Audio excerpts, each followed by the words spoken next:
My girlfriend whispered that it was only harmless fun, nothing more, as she leaned in too close to her old college buddy during our weekend getaway with friends. I excused myself from the bonfire circle without a word, packed my bag in the cabin, and drove off into the night. Now that buddy has distanced himself completely, our mutual circle is whispering about the awkwardness, and she's flooding my phone with pleas to hear her out. We'd been together for almost 3 years when it all unraveled, but looking back, the threads had been fraying for months. I met her at a local book club, the kind where people sip coffee and debate plot twists in mystery novels. Laura was the one who always had the sharpest insights, her eyes lighting up when she dissected a character's motivations. Me? I'm more of a quiet observer, the type who prefers listening to the group's chatter while nursing a latte. She told me early on that my steady presence grounded her, kept her from getting lost in her own whirlwind of ideas. Laura worked in marketing for a tech startup, which meant her days were a blur of meetings, pitches, and after-work networking events. I never minded her busy schedule. I had my own routine as a software developer, coding from home most days. Trust came easy at first. She'd send me quick updates from cocktail hours or team dinners, and I'd respond with encouragement, reminding her to grab a bite if she skipped lunch again. Being the supportive partner felt natural. I didn't want to clip her wings. But then Jason resurfaced. He was her college study partner, the guy she'd dated briefly during sophomore year before they decided they were better as friends. Or so the story went. It started innocently enough. A LinkedIn message about a job opportunity in her field. She mentioned it over dinner one night, laughing about how time had turned him into a successful consultant. "He's not the slacker I remember," she said, scrolling through his profile on her phone. I nodded, asked a few questions, and let it drop. Old connections pop up all the time. No big deal.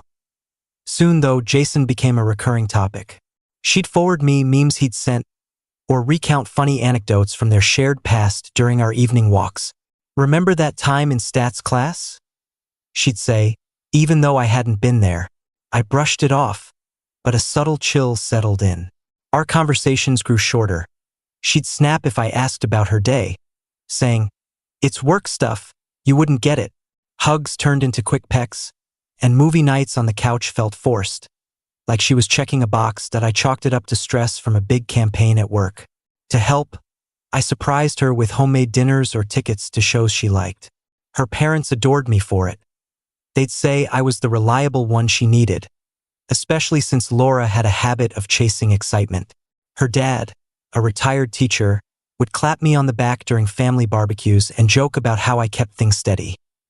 The turning point loomed with our annual group trip to the lake cabin. It was a tradition with our circle of friends, 6 couples, including Laura's best friend from high school and her husband. We'd rent the place for a long weekend, hiking by day, bonfires, and games at night. This year, Laura suggested inviting Jason. "He's single now, and he knows a few people in the group," she explained casually while packing. Her mom raised an eyebrow when I mentioned it during a phone call, but Laura dismissed it. "It's fine, Alex. Don't overthink it. Jason's just a friend catching up." I felt a knot in my stomach but pushed it down. The weekend was about relaxing, not stirring drama. "Okay," I said, helping her fold towels. She smiled and kissed my forehead, but it felt perfunctory. We arrived at the cabin on Friday afternoon. The air crisp with pine and lake water. Everyone unpacked, and the energy was high, laughs echoing as we set up cornhole and stocked the fridge with beers. Jason showed up an hour later, pulling in with a cooler and that easygoing grin. He hugged Laura hello, lingering a beat too long, but I introduced myself warmly, shaking his hand firm. "Good to meet you properly," I said. He nodded. "Likewise, man. Laura's told me a lot about you." The first evening passed smoothly. We grilled burgers, shared stories around the fire pit, and played cards under string lights. Laura was in her element, animated and drawing everyone in with her tales. I sat beside her, arm around her shoulders, feeling content despite the undercurrent. Jason fit in seamlessly, cracking jokes that had the group roaring. Saturday brought hikes and swimming. Laura and I paired off for a trail walk, holding hands as we navigated rocky paths. For a moment, it felt like old times. She teased me about my fear of bugs, and I made her laugh by imitating a squirrel. But back at the cabin, things shifted. During lunch, she sat next to Jason, their knees brushing as they reminisced about college pranks. I caught snippets. "You were always the bold one," he said, and she giggled. Touching his arm, I busied myself with helping clean up, chatting with our friend Mike about his new job. But inside, doubt gnawed. That afternoon, while others napped or read, Laura and Jason went for a quick paddle on the lake in kayaks. They returned flushed and smiling, clothes damp from splashing each other. "You should have come," she said to me later, but her tone was offhand. By evening, the group gathered for the bonfire. Flames crackled, casting flickering shadows. Beers flowed, and someone pulled out a guitar for sing-alongs. Laura was tipsy, her laughter louder than usual. Jason sat across from us, but soon he moved closer, claiming the log beside her for better acoustics. They started whispering, heads bent together over song lyrics on her phone. I watched from my spot, sipping my drink slowly. Friends noticed. Laura's best friend, Sarah, shot me a sympathetic glance but said nothing. Then, as the fire died down and conversations turned intimate, Laura leaned into Jason, her shoulder against his. She whispered something, and he chuckled, his hand resting on her knee for a moment too long. "It's just harmless fun," she murmured when she caught my eye, her voice carrying over the embers. "Lighten up, Alex." The words landed like a quiet slap. Around us, the group fell into awkward silence, eyes darting away. Mike cleared his throat, suggesting esmores, but the mood had soured. Laura didn't pull back. Instead, she turned to Jason, sharing another inside joke that left them both snickering. My chest tightened, but I didn't explode. Years of being the calm one had taught me that outbursts only feed the fire. I stood quietly, brushed off my jeans, and said to the group, "I'm turning in early. Long drive tomorrow." Laura frowned. "Already? Come on, stay." But her eyes were on Jason, not me. I walked to the cabin alone, the night air cool against my skin. Inside, I packed my duffel methodically. Clothes, toiletries, charger. No rush, no slamming drawers. The others' voices drifted from the fire, but I tuned them out. By the time I slipped into my car and started the engine, the bonfire was a distant glow in the rearview. I drove the 2 hours home in silence, windows down, letting the wind clear my head. My phone buzzed before I even hit the highway. "Laura, where are you?" "Laura, this is ridiculous." "Laura."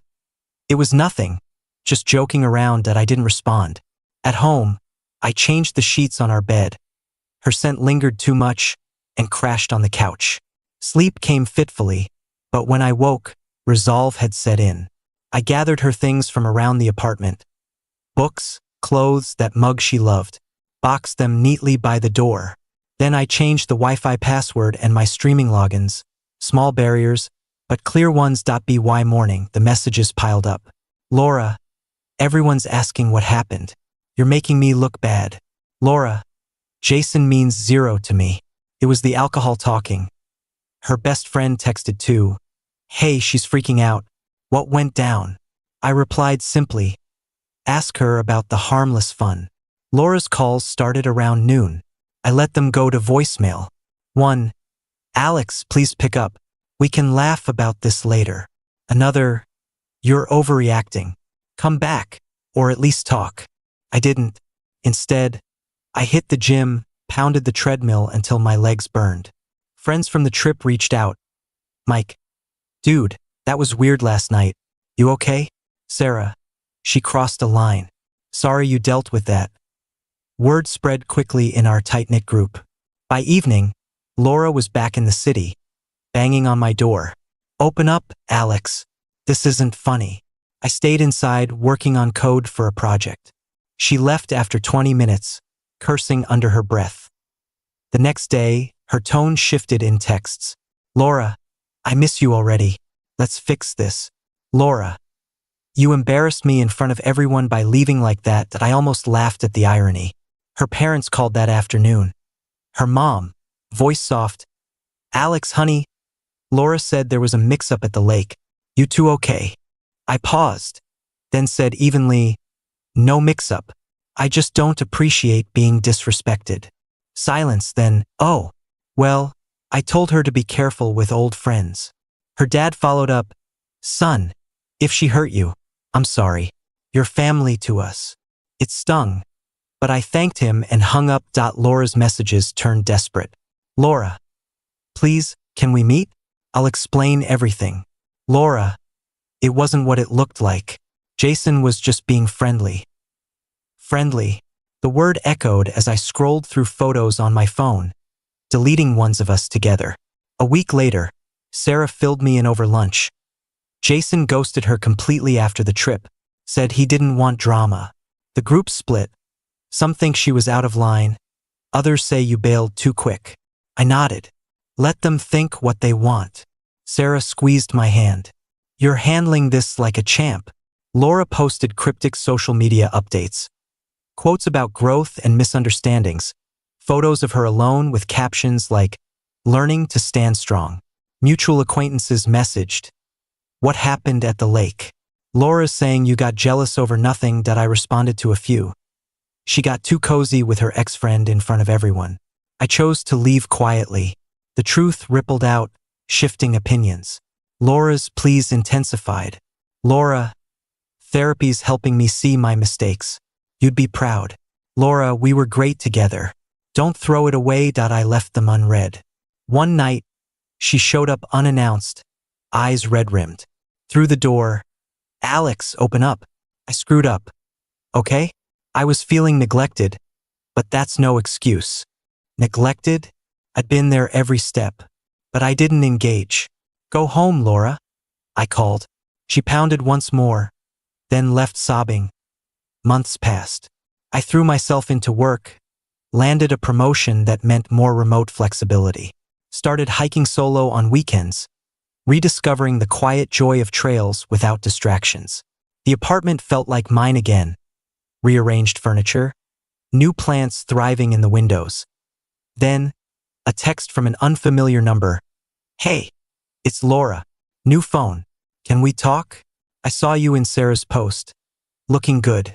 Missed that smile. I hesitated, curiosity flickering. What now? I replied. What's there to say?